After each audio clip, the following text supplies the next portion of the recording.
sözü beremiz, hürmetli muftiyimiz Hacı Nuri Efendi'ye. Sağ olunuz. Hoşçakalın. Selamünaleyküm muhterem cemaat. Vakti şerifleriniz hayırlı olsun. Biz Kırım muftiyatlığı çoktan beri sizlerle gelmek niyetimiz var. Lakin bazı bir sebeplerle beraber vakti saati bugün iken bugün biz Safiye Hanım etmez gibi gelmeyeceğin eşitlik ve haber ettiler. Ya sonra Yakup hocalarla beraber dedik ki varıp bu kartlarımızın altından bir haber alayım. Evet de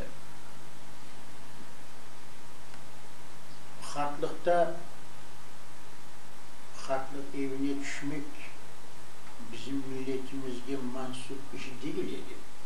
Lakin kelti zaman boyun oldu. Buna da şükür etmek gerekir. Doğru. İnşallah milletimiz az bir şey ozunu doğrulasa bu şeyler elbette bitirilir diye umutumuz var. Çünkü 44 senesi bu yerde onu aman aman her kim bile 44 senesi Uzbekistan'a, Kırgızistan'a, Rusya'ya sürgün edilgende 3 günde bir dilim ötmek tapmagan babalar, analar ballarını bir yere taşlaganı yok. Özleri öldüler, lakin balları kaldı. Lakin bu günde men ayıplap aytmayın. Nasıl ola da analar, babalar hartlar evlerini taşlana. Bu bizim milletimiz gibi mensup şey değildir.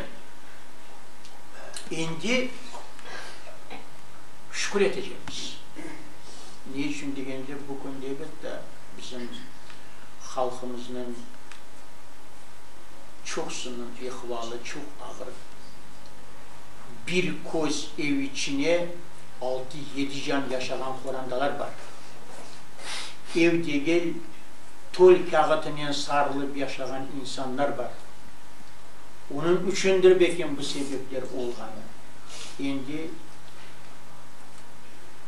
biz her bir kelgen iyilikke, kemlikke İslam dini aykanı gibi şükür etmek gerekmiz.